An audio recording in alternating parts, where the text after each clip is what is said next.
Good morning, everyone. In our subject, software engineering, they are in third unit, that is software project management. First unit में हम लोगों ने software engineering का introduction, SDLC का introduction and some various models देखे थे। SDLC जो models थे, software development life cycle models थे फ्रॉम स्टार्टिंग टू जो करंटली यूज हो रहे हैं वो। ठीक है, देन सेकेंड यूनिट में हमने वन ऑफ द मॉडल जो करंटली यूज हो रहा है इन मार्केट, एजाइल डेवलपमेंट, वो देखा। नाउ फ्रॉम थर्ड यूनिट हमारे जो एसडीएलसी के स्टेप्स हैं, फेजेस हैं, वो स्टार्ट हो रहे हैं। The very first phase is requirement gathering, planning and project management. ठीक है, तो वो जो फर्स्ट फेज है उसका एक part that is project management, software project management, जो अपना थर्ड यूनिट है, जो हमने स्टार्ट किया था। थर्ड यूनिट थोड़ा इंट्रोडक्शन जैसा देखा था सॉफ्टवेयर प्रोजेक्ट मैनेजमेंट का, तो आज उसको कंटिन्यू कर रहे हैं हम लोग। जैसे कि नॉर्मल हम जब पढ़ाई कर रहे हैं, मतलब रियल वर्ल्ड में, रियल मार्केट में हम काम नहीं कर रहे हैं अभी, जब पढ़ाई कर रहे हैं तब हमें ऐसा लगता है कि project development means coding. Coding कर लो, फ्रेमवर्क आपको आते हैं, लेटेस्ट टेक्नोलॉजी आपको आती है, लेटेस्ट प्रोग्रामिंग लैंग्वेज आपको आती है, इट्स ऑल इनफ। कि अगर आपको कोई सॉफ्टवेयर मिल रहा है बनाने के लिए, काम मिल रहा है, तो सिर्फ कोडिंग कर लेना या फिर डिजाइनिंग कर लेना इट्स मोर देन इनफ। तो इट्स नॉट अ रियलिटी। ठीक है, ये रियलिटी नहीं है। कोई भी सॉफ्टवेयर बनाने के लिए coding is important part, technical thing is important part, पर साथ साथ और भी बहुत सारी चीजें होती हैं। ठीक है, उसमें से one of the thing is project management. Project जो आपका बना रहे हो आप, या जो आपको काम मिला है, जो आपको प्रोडक्ट बनानी है, उसको मैनेज करना is more important. Because if latest technology का यूज करके, लेटेस्ट फ्रेमवर्क का यूज करके आपने प्रोजेक्ट बना लिया, सॉफ्टवेयर बना लिया, बट अगर आपने टाइम से डिले बनाया, या फिर आपने जो बनाया वो एब्सोल्यूट हो चुका, मतलब आपसे पहले किसी और ने बना लिया और आपने रिस्क एनालिसिस नहीं किया था, किसी और ने आपसे पहले बना लिया, या आपने कॉस्ट इतना ज्यादा बढ़ गया कि कस्टमर वो लेने को रेडी नहीं है, आपने बहुत अच्छा प्रोजेक्ट बनाया है बट कस्टमर के लिए वो वर्थ नहीं है, उसको जो एक्चुअल फंक्शनलिटी चाहिए थी वो सेटिस्फाई नहीं हो रहा है, आपका प्रोजेक्ट है उसमें जब वो यूज हो रहा था उसमें बहुत सारे डिफेक्ट्स हो रही हैं, या फिर आपको, आप जब बना रहे थे तब एरर सॉल्व करने में इतना ज्यादा टाइम चला गया कि जितना आपका बजट था वो बढ़ गया। ठीक है, तो ये जो सारी चीजें हैं वो आती हैं अंडर मैनेजमेंट। ठीक है, तो अगर आपका सॉफ्टवेयर को आपने टाइम पे मैनेज नहीं किया तो आपका जो सॉफ्टवेयर है वो वर्थ नहीं रहेगा। ठीक है, क्योंकि इंडस्ट्री किस लिए काम करती है, software industry to earn money. ठीक है, मनी कब अर्न हो पाएगा, जब टाइम पे डिलीवर होगा, जब क्वालिटी प्रोडक्ट डिलीवर होगा। ठीक है, कॉस्ट के हिसाब से, कस्टमर के रिक्वायरमेंट के हिसाब से प्रोजेक्ट डिलीवर होगा, अपनी रिक्वायरमेंट के हिसाब से डिलीवर करने का कोई मतलब नहीं बनता। राइट, तो ये जो सारी चीजें हैं वो कौन मैनेज करेगा, या तो मैनेजर मैनेज करेगा या टीम लीड होगा वो मैनेज करेगा। ठीक है, तो उसको प्रोजेक्ट भी मैनेज करना है, प्रोजेक्ट बनाने की जो प्रोसेस है वो भी मैनेज करनी है, टीम को भी मैनेज करना है, एस्टिमेट भी मैनेज करना है, बजट मैनेज करना है, शेड्यूल मैनेज करना है। तो ये जो सारी चीजें हैं ये हमें समझनी है यहाँ पे। राइट, तो ये जो सारे मैनेजमेंट हैं जो अभी हमने इतने सारे लिस्ट किए, वो कैसे हो पाएंगे, उसके लिए कोई पॉइंट्स होने चाहिए ना, कि इस पॉइंट को कंपेयर करेंगे तो हमें पता चलेगा ये चीज सही जा रही है कि गलत जा रही है, प्रोसेस सही जा रही है कि नहीं जा रही, प्रोडक्ट जो है वो क्वालिटेटिव प्रोडक्ट है कि नहीं है, टाइम पे बन रहा है प्रोजेक्ट कि नहीं बन रहा, कहाँ चेंजेस करने की जरूरत है, ये सारी चीजें कैसे पता चलेंगे, उसके लिए कुछ पॉइंट्स होने चाहिए। तो दिस पॉइंट्स आर मेट्राइसिस।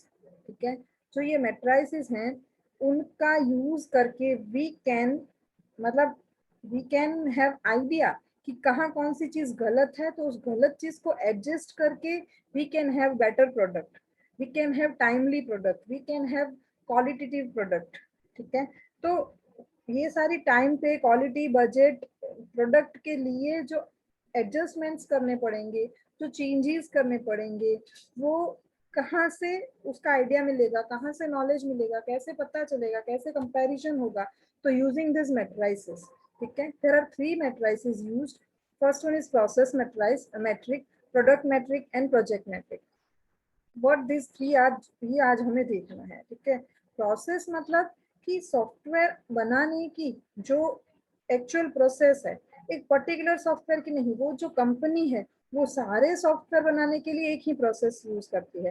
तो वो कोई भी सॉफ्टवेयर आया उसके पास, उसको बनाने की जो प्रोसेस है उसको मेजर करना, उसके जो मैट्रिक्स हैं, ठीक है, उसके जो मैट्राइसिस हैं, वो क्या करेंगे, वो हमें आइडिया देंगे कि कहाँ प्रोसेस में कौन सी चीज गलत जा रही है, जिसको एडजस्ट करके you can have better software, timely software, qualitative software, ठीक है, कस्टमर सेटिस्फेक्शन।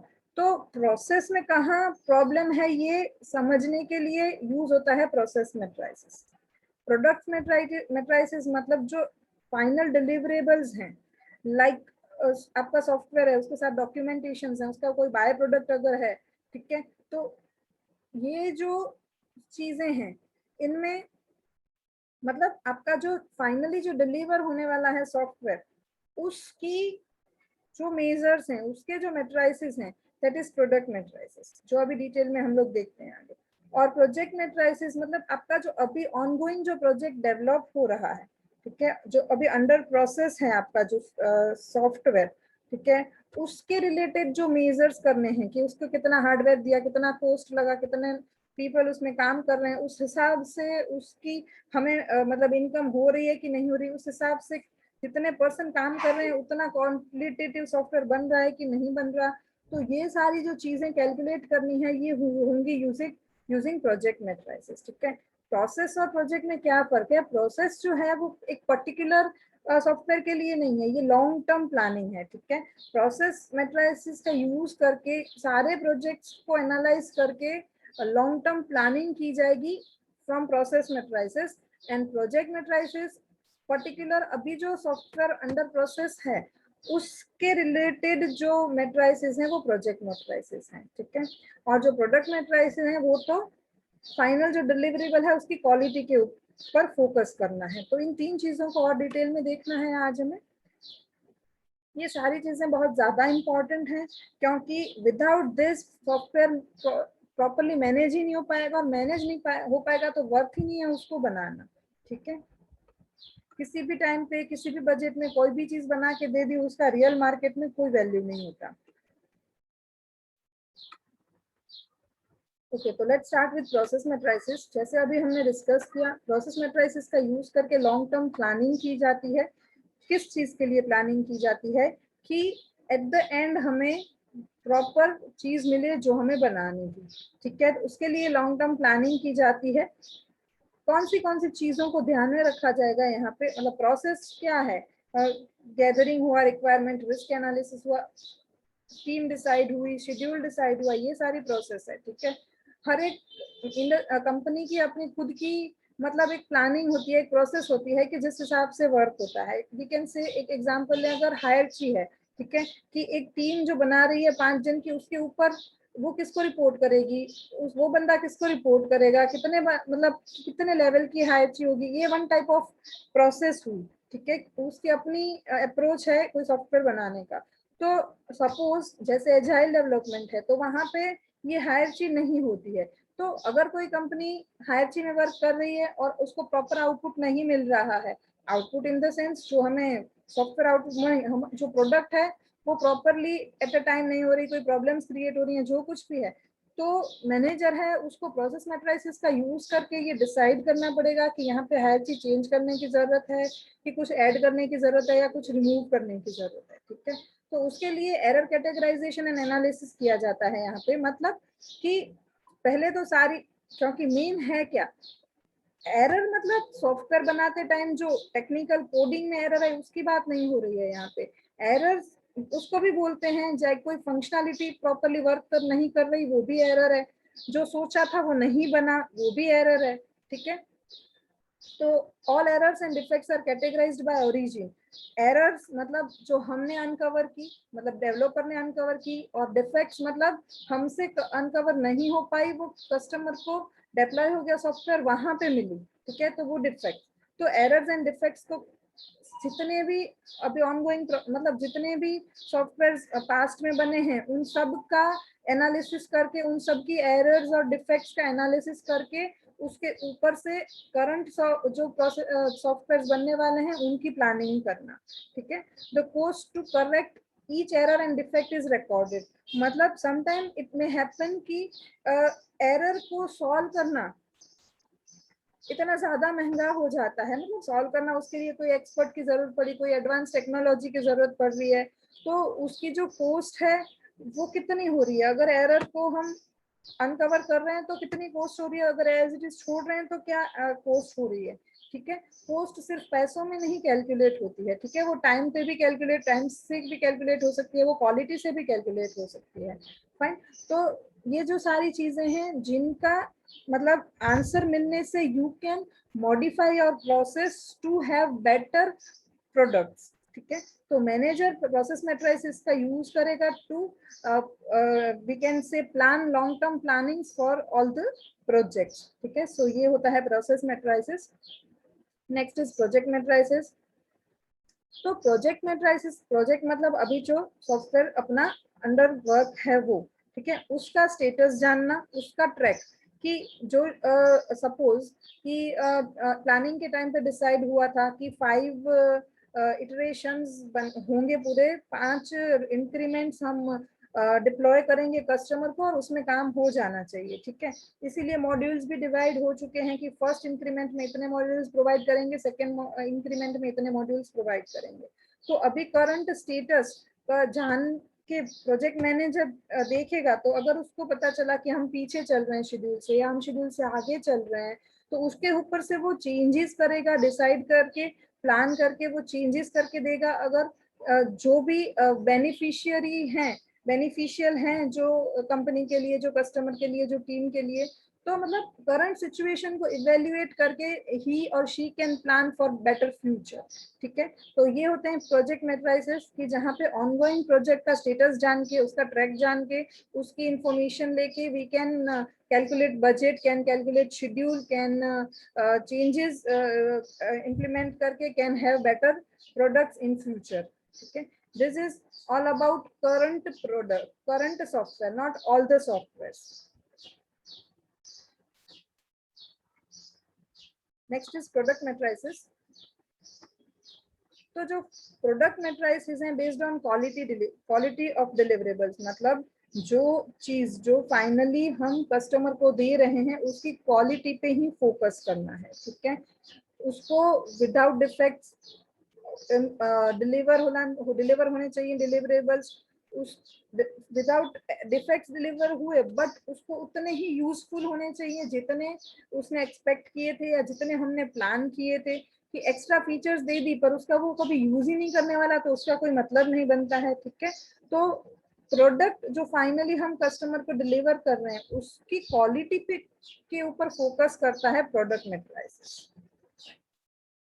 सो ये 3 मैट्रिसेस का यूज करके मैनेजर या team lead can manage the software by performing some changes in process, product and project. Ultimately the main goal is budget and customer satisfaction. तो same चीज के लिए सॉफ्टवेयर मेजरमेंट, ठीक है। सॉफ्ट मतलब यही क्वालिटेटिव प्रोडक्ट्स देने के लिए सॉफ्टवेयर को मेजर करने पड़ते हैं, सॉफ्टवेयर मेजरमेंट्स लेने पड़ते हैं। सॉफ्टवेयर मेजरमेंट्स कैसे लेंगे वो भी आगे देखते हैं कि किस किस टाइप के सॉफ्टवेयर मेजरमेंट्स हो सकते हैं। बट सॉफ्टवेयर मेजरमेंट्स लेके कॉस्ट का एस्टिमेशन होगा कि हमने जो बजट दिया है, मतलब हमें घर के तो पैसे नहीं डालने पड़ेंगे ना इसमें, हमें भी तो कुछ मिलना चाहिए इसमें, टीम को भी तो कुछ फायदा होना चाहिए इसमें, ठीक है। तो कॉस्ट एंड एफर्ट्स एस्टिमेशन की 5,000 के इनकम के लिए 50,000 की मेहनत करना, टीम को 50,000 की मेहनत करवाना इज ऑल्सो नॉट फीजिबल और रीजनेबल वे। तो ये सारी चीजें जानने के लिए सॉफ्टवेयर मेजरमेंट्स किए जाते हैं, ठीक है। तो सॉफ्टवेयर मेजरमेंट्स जो होते हैं वो 2 टाइप्स होते हैं, direct measures and indirect measures. Direct measures मतलब कि सीधा कॉस्ट कैलकुलेट किया, एफर्ट्स कैलकुलेट की, लाइन ऑफ कोड, सॉफ्टवेयर में कितनी लाइन ऑफ कोड है, सॉफ्टवेयर जो है कितनी स्पीड में अपना मतलब एग्जीक्यूशन हो रहा है, फंक्शन काम कर रहे हैं, मेमोरी कितनी यूज हो रही है, क्या ये सारी चीजें से डायरेक्ट मेजरमेंट हो सकता है कि ये सॉफ्टवेयर का कॉस्ट कितना होना चाहिए, ये सॉफ्टवेयर कितना वर्थ है, जितनी हम उसके ऊपर एफर्ट कर रहे हैं उतना। तो ये मतलब फिजिकल चीजें हैं, लाइक लाइन ऑफ कोड और ये सारी चीजें, स्पीड, मेमोरी, जिसके ऊपर से डायरेक्टली वी कैन कि इतनी लाइन ऑफ कोड है तो इतना तो होना ही चाहिए, ठीक है, इतनी फंक्शनल, मतलब इतना सेटिस्फेक्शन, इतना वी कैन से कॉस्ट, इतना बजट, या फिर इतना शेड्यूल, इतने दिन तो मिलने ही चाहिए। इस हिसाब से ये डायरेक्ट मेजरमेंट्स होते हैं। Excuse me. Same kind of indirect measures की जो functionality, quality, complexity, efficiency, reliability, maintainability जैसी मतलब फिजिकल चीजों पे से ना हो सके। लाइक अगर हमें सॉफ्टवेयर मेजर करना है कि ये सॉफ्टवेयर कितना वर्थ है, तो it can be measure from efficiency, software कितना एफिशिएंट है, कितना रिलायबल है, अगर कोई क्रैश होता है तो वो एट अ टाइम कौन सी और चीज अवेलेबल करके कस्टमर का काम रुकना नहीं चाहिए, कोई एरर आई तो कितनी मेंटेनेबल है, मतलब वो कितनी जल्दी से रिपेयर हो जाएगी। Repair is not a word for software actually, but kind of. तो ये जो मेजर्स हैं वो इनडायरेक्ट हैं, जो आपके पास फिजिकली आप लाइन कैलकुलेट करके मतलब इस टाइप से कैलकुलेट नहीं कर सकते हो। तो दो टाइप के मेजर्स होते हैं किसी भी सॉफ्टवेयर को मेजर करने के लिए। तो नीचे कुछ एग्जांपल्स देखते हैं कि जिसका थ्रू सॉफ्टवेयर कैन मेजर, मतलब जिस जैसे सॉफ्टवेयर मेजर हो सकते हैं। One such is size oriented matrices का यूज करके सॉफ्टवेयर मेजर करना, ठीक है। तो साइज ओरिएंटेड मैट्रिसेस क्या होंगे कि आपका जो प्रोजेक्ट है उसमें कितने लाइन ऑफ कोड है, जो लाइन ऑफ कोड है उनको मतलब एक स्टैंडर्ड हो, तो 1000 लाइन ऑफ कोड को स्टैंडर्ड माना जाता है, ठीक है। तो आपका सॉफ्टवेयर कितना वर्थ है कि नहीं है, वो सॉफ्टवेयर की साइज में कितने एरर्स है पर 1000 लाइन ऑफ कोड, इतने लाइन 1000 लाइन ऑफ कोड थे उसमें कितनी एरर आई, ठीक है। तो उसके ऊपर से मेजरमेंट हो सकती, ये मेजर है, ठीक है, कि कितनी एरर आई, उसके हिसाब से डिसाइड होगा कि आपका सॉफ्टवेयर कितना वर्थ है, कितना मतलब उसका कॉस्ट होना चाहिए, कितनी इसकी एफर्ट्स होनी चाहिए, या जो इतनी एफर्ट्स लगाई हैं वो ठीक है कि नहीं है। फाइन। डिफेक्ट्स पर 1000 लाइन ऑफ कोड्स, एरर और डिफेक्ट्स का डिफरेंस हमने देख लिया।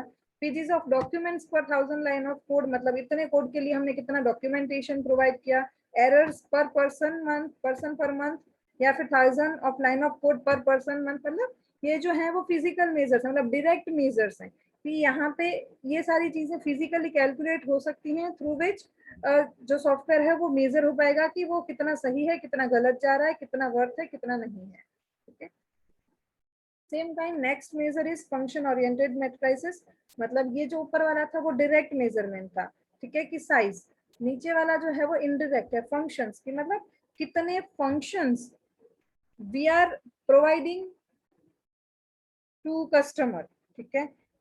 10 फीचर्स यू आर प्रोवाइडिंग और 5 फीचर्स यू आर प्रोवाइडिंग, उसके ऊपर से मेजर करना सॉफ्टवेयर का, that is function oriented matrices.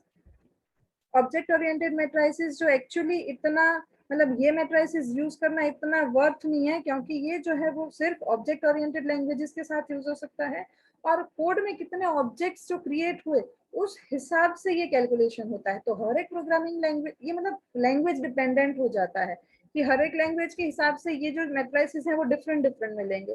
तो ये जो है उनका यूज इतना ज्यादा नहीं हो पाता, इतना वर्थ नहीं हो पाता।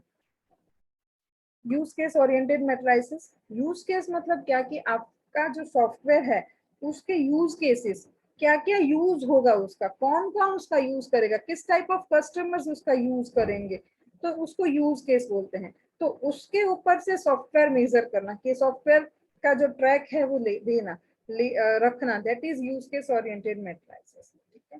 तो ये जो मैट्रिसेस है इनका यूज करके प्रोजेक्ट मैनेजर और project lead can have idea कि ये सॉफ्टवेयर के जो मेजरमेंट है वो इसको, जो मैनेजर है, जो पर्सन है, उनको ये मैट्रिसेस का यूज करके आइडिया मिलेगा सॉफ्टवेयर का कि क्या सही जा रहा है, कहाँ क्या गलत जा रहा है, कितना वर्थ है, कितना कॉस्ट होना चाहिए, कितनी एफर्ट होनी चाहिए, कितनी इसमें टाइम लगना चाहिए। तो उसके हिसाब से वो प्रॉपर मैनेज कर पाएगा सॉफ्टवेयर डेवलपमेंट की जो प्रोसेस है उसको।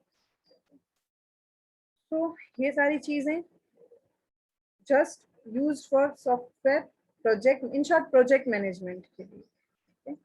So this is it for today's session. Next session में आगे देखते हैं, ठीक है। आज के लिए इतना ही। Thank you. Have a good day.